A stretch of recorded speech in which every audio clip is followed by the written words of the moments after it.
Yo Bakayalo Konoyalo, et oui on se retrouve pour une petite review de l'épisode 1 de Dragon Ball Daima. Et les amis, il y a du Toriyama derrière, ça je vous le dis. Mais avant de commencer la vidéo, instant auto-promo bien évidemment, mon manga Wolfus disponible légalement et gratuitement sur Mangadraft. Je te mets le lien en description, comme ça tu pourras cliquer dessus. Et après tu me fais un petit retour par rapport à ce banger. Je le répète, mon manga Wolfus disponible légalement et gratuitement sur Mangadraft. Lien en description. Mais on est là pour découvrir Dragon Ball Daima. Review de l'épisode 1 et les amis, c'était vraiment pas mal, mais ce n'était pas parfait. Les amis, je vais m'expliquer pourquoi. Bon, déjà, on voit vraiment qu'il y a une maîtrise du lore total de Dragon Ball. Et d'un autre côté, le défaut, c'est qu'on sent qu'il y a un peu de Shueisha, de Toei Animation, de tout ce qui est industrie derrière, qui a incrusté leur scénario. Hein, je suis désolé de le dire. Je pense que Toriyama n'aurait jamais fait un scénario comme tel. Il y a un ressemblant avec Dragon Ball GT flagrant, je suis désolé de le dire. Donc le fait que ça devienne petit, un vœu pour les rajeunir, ah, ça sent la Toei Animation, je suis désolé de le dire, c'est ça. Mais il y a du Toriyama derrière, il y a de la maîtrise du lore, on voit vraiment, il y a une maîtrise totale et c'est vraiment très intéressant parce qu'on en apprend beaucoup par rapport à l'univers de Dragon Ball. Bon, déjà, on te fait un petit retour par rapport à toute l'histoire passée de Dragon Ball et c'était super bien fait. Là, on sent que le studio a fait un travail incroyable. Quand tu vois le retour de Gohan en forme Ultimate, oh là là, quelle classe! Mais vraiment, tout le passé qui s'est déroulé, tous les anciens combats, là, il y a eu un côté nostalgique. Là, ils ont joué sur le cœur des fans de Dragon Ball. Et je dis un grand oui! Et je dirais même qu'en fait, au-delà de Dragon Ball Daima, j'aimerais un reboot total de Dragon Ball avec une animation à jour moderne comme ceux qu'ils ont montré ici. Là, c'est de toute beauté. Là, on peut dire que le studio d'animation a fait un taf incroyable. Donc vraiment, ça donne envie d'avoir un reboot. Mais d'un autre côté, on avait besoin de ce récapitulatif, comme ils le font souvent dans les animés de Dragon Ball, pour vraiment te remettre dans le contexte. Et là, en même temps, ils en ont profité lors de l'introduction des personnages pour te remettre à jour certains trucs que certains fans disaient que « Ah, mais c'est bizarre ». Par exemple, là, ils ont rappelé qu'il te fallait à partir de 15 ans pour les Saiyans pour pouvoir avoir cette croissance instantanée. Donc Trunks n'a que 9 ans, il est resté toujours petit. Mais voilà, tu sens que Goku a grandi d'un coup parce qu'il avait 15 ans. On te l'avait expliqué dans le film Dragon Ball Super Héros. Mais là, on te le réexplique. T'as un certain autre truc qu'on t'a expliqué aussi, c'est par rapport à la fusion Potara, qui fait que le Kaioshin et Kibito se sont divisés. Comment est-ce qu'ils ont fait? Donc dans Dragon Ball Super, ils avaient dit que c'était le vœu de Shenron, ils a fait défusionner. Là non, apparemment ils ont été réabsorbés par Boo. Et du coup, ils ont été divisés. Donc là, effectivement, il y a un conflit entre Dragon Ball Super et Dragon Ball Daima. Parce que dans Dragon Ball Super, ils te disaient que, en fait, pour les mortels, c'était 30 minutes pour se défusionner. Alors, l'un ne contredit pas l'autre, d'un autre côté, hein. Parce que comme ce ne sont pas des mortels, ça fait qu'ils ne se défusionnent pas. Donc, ils ont dû aller dans l'environnement de Boo lorsqu'ils sont absorbés pour pouvoir se faire défusionner. Parce qu'il y a un gaz exprès qui a fait que Végéto s'est défusionné. Ok, ça passe dans les deux cas. En fait, l'explication de Dragon Ball Super, pour moi, était valide. Je me suis dit, ah, c'est bien trouvé. Mais là, ils t'ont ressorti ça, et c'était l'explication qu'on avait, en fait, dans Dragon Ball l'origine. Donc, en fait, les deux fonctionnent, j'ai rien contre. Mais par contre, j'ai envie de dire, maintenant qu'ils ont trouvé cette astuce, est-ce qu'ils pourraient pas tout le temps fusionner avec les Potara? Du coup, maintenant... l'excuse du je reste toujours fusionné, c'est pour ça qu'on hésitait de devoir fusionner pour pouvoir combattre un ennemi, bah là t'as plus l'excuse. Là tu peux tout le temps utiliser les Potara puisque Majin Buu est devenu gentil, donc à chaque fois il peut te réabsorber pour pouvoir faire en sorte que tu te défusionnes. Bon, après ils vont dire que Vegeta à chaque fois il n'a pas envie, et puis bon, la danse de la fusion en fait, oui en fait tu peux tout le temps le faire, mais Vegeta va dire non, j'ai pas envie de danser. Donc bon, ils trouveront toujours une excuse scénaristique pour ne pas fusionner, mais au final là les Potara, tu peux les utiliser tout le temps, mais pas que...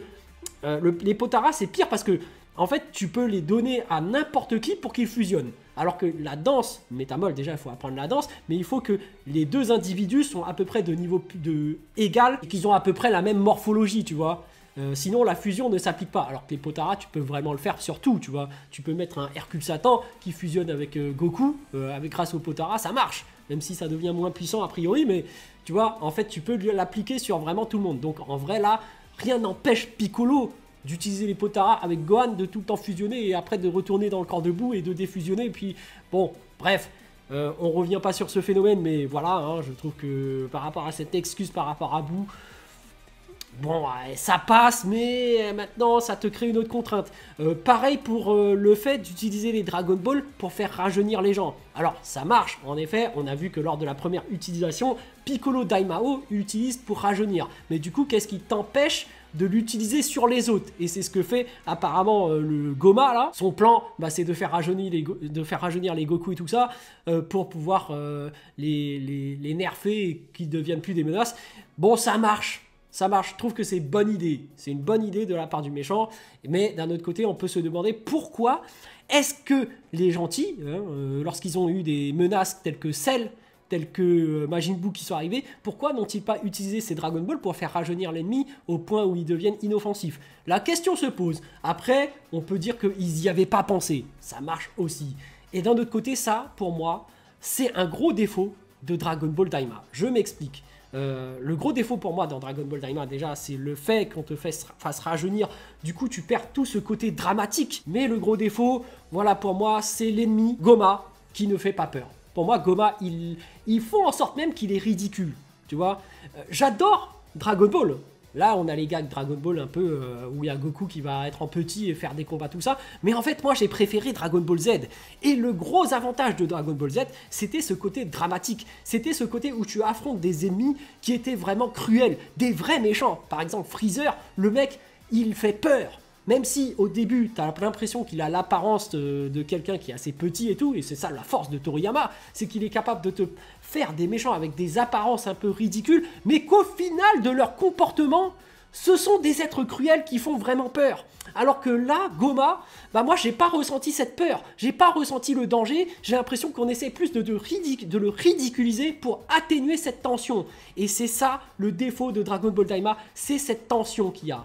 Mais bon, on va dire que ok, pourquoi pas, ça me fait penser à Pilaf et j'aime pas trop les personnages comme Pilaf, tu vois. Et même, tu vois, quand tu vois, pas Pilaf, mais l'autre là, le petit qui est capable de se transformer et qui utilise la zone fantôme, et que c'est Gohan qui l'envoie là-bas, là, lui, au début, il a l'apparence un peu de Pilaf, le petit là, j'ai oublié son nom, bref, Garlic, voilà, Garlic. Bah, Garlic, tu vois, c'est exactement le méchant que j'aurais aimé. Il a le physique ridicule, mais de par son comportement, la cruauté, tu as quand même peur. Et ça te crée cette tension quand même. Ils auraient dû faire ça pour Goma. Parce que Goma, j'ai l'impression que là, il n'a pas une ambition très débordante à être maléfique. Alors qu'il fait partie des démons. En fait, les démons, pour moi, c'est censé être maléfique. Et d'un autre côté, on voit vraiment que dans le lore, il le développe vraiment parce que les Namek, a priori, proviennent de ce monde des démons. Par rapport au lore, les oreilles pointues, je trouve que c'est super bien trouvé. Et là, je me dis, ouais, maîtrise totale du lore. Surtout que derrière, c'est certainement du Toriyama. Hein. Là, on peut dire que c'est du Toriyama qui a pensé à ça. Depuis le début, mais sauf qu'il ne nous l'a pas dit. Donc, ça, c'est vraiment pas mal. Et en même temps, on te développe aussi le lore des Kaioshin. Parce que justement, on a le frère de Kaioshin qui n'est autre que Derezu. Donc, on t'introduit encore un nouveau personnage. Et Derezu, par contre, on ne sait pas encore pourquoi il est aux côtés de Goma. Mais on se doute bien que c'est un Makaioshin. On sait très bien que dans le lore de Dragon Ball, et surtout grâce à Dragon Ball Kakumei, les amis, on voit vraiment que les fans sont là, ils sont au taquet. On sait que les Kaioshin proviennent des fruits d'un arbre et que certains de ces fruits peuvent être corrompus, ce qui crée des Makaioshin. Et ces Makaioshin, en fait, ce sont des versions méchantes des Kaioshin. Donc là, je pense qu'ils vont exploiter ce lore. Parce que c'était déjà préparé par Toriyama, il avait déjà expliqué dans ses livres. Mais là, je sens qu'ils vont vraiment exploiter le lore de Dragon Ball à fond. D'ailleurs, par rapport au lore de Dragon Ball, on voit qu'il y a un nouveau Namek qui vient d'arriver, donc Neva, un Namek qui rappelle un peu Monaito, hein, ce mec frauduleux qu'on a vu dans Dragon Ball Super. Donc effectivement, s'ils proviennent vraiment d'un autre monde, ça ne peut que être ce monde des démons. Et on voit que dans ce monde maléfique, bah, y en a qui deviennent gentils, comme les Namek, hein, qui sont finalement un peuple pacifique. Donc on voit vraiment que, en fait, dans cet univers-là, des démons et tout, bah, il y a des méchants, et d'un autre côté, il y a des gentils, et d'un autre côté, il y a des Namek qui peuvent créer des Dragon Ball comme d'habitude, c'est dans leur culture, ils arrivent dans un lieu, ils créent leur Dragon Ball, et que ces Dragon Ball là, en fait, bah, ça se passe pas toujours de la même façon, c'est-à-dire que sur Namek, bah, t'as 7 grosses Dragon Ball, sur Terre, t'as 7 Dragon Ball qui sont plus petites, et là-bas, en fait, dans le monde des démons, bah, t'as 3 Dragon Ball. Donc c'est totalement différent et on savait qu'il n'y en avait que 2 qui étaient miniatures dans le monde de Granola. Donc en fait dans Dragon Ball Super, dans Dragon Ball Daima et Dragon Ball, le lore continuer à être cohérent parmi toutes ces œuvres. Donc c'est beau quand même. On apprend beaucoup de choses par rapport à ces Dragon Ball. Je reviens par rapport à la théorie que je vais faire, c'est-à-dire qu'il y en a 3 et qu'il y aurait des Tamagis, des gardiens de boules de cristal qui empêchent ces démons d'aller les récupérer. Donc ça veut dire quoi? Ça veut dire que déjà Dabra, qui était le roi du mal, n'a pas réussi à aller se procurer ces Dragon Ball. Parce que forcément, les Dragon Ball sont très convoités, tu peux faire n'importe quel vœu, surtout que dans ce monde, apparemment, les Dragon Ball pourraient faire des vœux maléfiques, donc tuer des gens. Donc là, c'est carrément d'autres délires, c'est carrément ultra cheaté. Mais par contre, c'est protégé par des gardiens ultra puissants, sachant que Dabra était ultra puissant de base, il était un peu au niveau de Cell Perfect. Donc à peu près, allez, grand max SSJ2. Mais voilà, ça veut dire que ces ennemis-là, les Tamagis, forcément, ce sont des ennemis que Goku devra affronter, parce que son objectif, j'imagine, ce serait de faire grandir tous ses amis qui ont été rajeunis, donc ils vont devoir aller chercher des Dragon Ball, et forcément, ceux qui sont assez puissantes pour te redonner, pour annuler l'un des vœux qui a été fait par cette espèce de Namek frauduleux, hein, parce qu'il a un peu bidouillé les Dragon Ball de la Terre, ce qui fait que probablement Porunga ne peut pas ramener nos amis à leur âge d'origine, donc du coup ça va être le prétexte pour pouvoir les faire aller dans le monde de l'univers des ténèbres, et du coup d'aller chercher ces Dragon Ball, et comme il y a 3 putains de gardiens, bah du coup, bah, c'est plus ou moins les différents, le fil rouge qui se met en place finalement, c'est que bah, t'es obligé d'aller affronter ces 3 mecs hyper balèzes, les gardiens. Donc voilà, il y a de la bagarre qui est prévue. Et on sent une évolution de Goku qui va devoir peut-être se transformer en SSJ3. Mais comme il est petit, du coup, c'est nerfé, il n'est pas assez puissant pour affronter ces mecs-là qui sont plus forts que Dabra de base. Donc du coup, est-ce qu'il va atteindre le SSJ4, la fameuse question? Mais oui, mais bien sûr. Et on aura certainement ce SSJ4, moi je le prédis. Bref, donc il y aura des affrontements et il y aura certainement un nouveau dragon qui va apparaître, puisque forcément Goku va réussir à invoquer ce dragon et à faire son vœu, hein, forcément, mais ça va certainement faire partie du plan, pas de Derizu, mais de sa sœur, forcément, Arinsu, ou peut-être que c'est le plan de Derizu, on sait pas, c'est Makaioshin, mais en fait, eux ont besoin qu'on défonce ces gardiens pour pouvoir débloquer ces Dragon Ball et pour pouvoir les utiliser à des fins.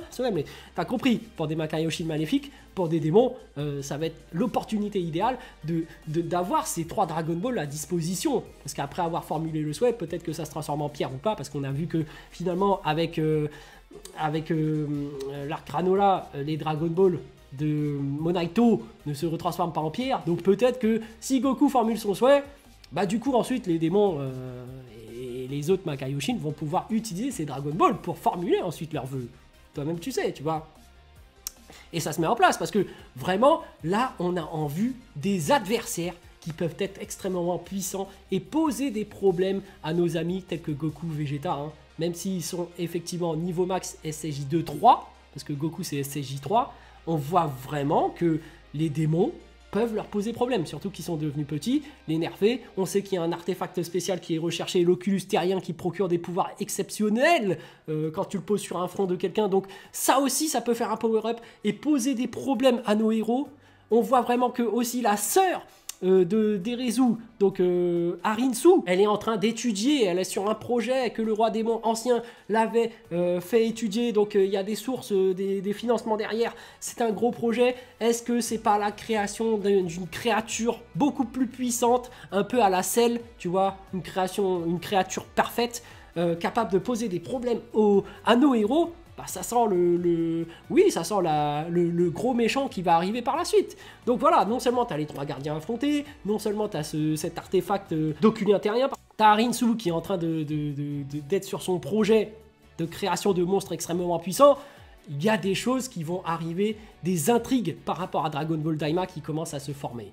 Mais d'un autre côté, comme je l'ai dit, moi ça me dérange que Goma ce ne soit pas une véritable menace, qui ne fasse pas vraiment peur. Mais derrière, tu vois quand même d'autres menaces arriver, donc ça passe. Mais t'as pas ce côté dramatique qui fait qu'ils ont envie de détruire la Terre, tu vois. Ils ont pas envie de, tu vois, il manque quand même un truc, un drame, une tension. Moi, je trouve qu'il manque une tension, mais c'est quand même pas mal. C'est pour ça que je dis que c'est très prometteur, parce que cette tension peut venir par la suite. Après tout, on n'est que le début, ça se construit, donc c'est prometteur. N'accusons pas tout de suite. Bon, j'ai bien aimé aussi ce passage où en fait, il rentre dans un poisson et que derrière ce gros poisson géant, bah en fait, il t'absorbe, il te téléporte ailleurs. Enfin, il y a un truc qui est développé, c'est super intéressant. Au moins, on voyage, on découvre, on exploite le lore de Dragon Ball Donc Dragon Ball Daima, c'est très prometteur, ça se met en place. Moi, j'attends la suite avec impatience, hein. Je kiffe, mais d'un autre côté, j'ai trouvé le défaut que, voilà, il n'y a pas assez de tension. Je kiffe Dragon Ball Z plus que Dragon Ball. Là, ça ressemble plus à du Dragon Ball que à du Dragon Ball Z. C'est-à-dire que quand tu as un ennemi comme Raditz qui débarque, voilà, lui, il est pas là pour rigoler. Ça plaisante pas. Là, la tension est là. Le mec est cruel. Le mec, il blague pas. Pareil pour Freezer. Pareil pour Cell. Pareil pour Boo. Voilà, moi, c'est ce genre de méchant que j'adore. Malgré parfois qu'ils ont un physique qui sont un peu ridicules. Hein. Quand tu vois que le gros Majin Buu, il débarque, un gros mec comme ça, tu te dis, ah, tiens, il a l'air un peu nul. Bah, en fait, non, il te fait bam, un coup sur Dabra. Dabra, il vole. Tu fais, ah ouais, non, le mec, il blague pas, tu vois. Freezer, il est derrière son siège. Il est là tout petit. Il vole. Il fait, bim, tu désobéis. Boum, rayon, t'es mort. Tu vois la cruauté derrière. Tu vois que, voilà, ce sont des méchants. C'est ça que j'aurais voulu chez Goma. Voilà, je vous ai dit un peu ce que j'en pense de Dragon Ball Daima. J'attends la suite avec impatience, comme je vous le disais. Et sur ce, je vous dis donc à plus dans le bus, ou plutôt à plus tard dans le car, ou plutôt à bientôt dans le bateau.